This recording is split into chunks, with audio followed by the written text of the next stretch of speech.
Hello guys, welcome to my mini blog video. দেখো আমার বোন সাজাচ্ছে, আজকে আমার জন্মদিন, তো ওরা সবাই মিলে সাজাচ্ছে। আরেকজন এই যে তুই ক্যামেরাতে আসবে না বলে লুকিয়ে রয়েছে, যে ও সাজানো হচ্ছে এখন।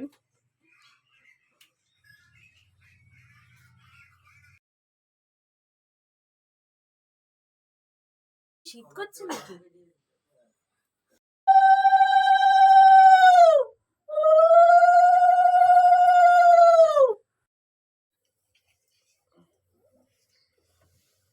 একবার মুখে দাও।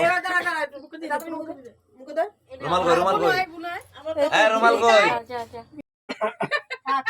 বেরিয়ে গেছে।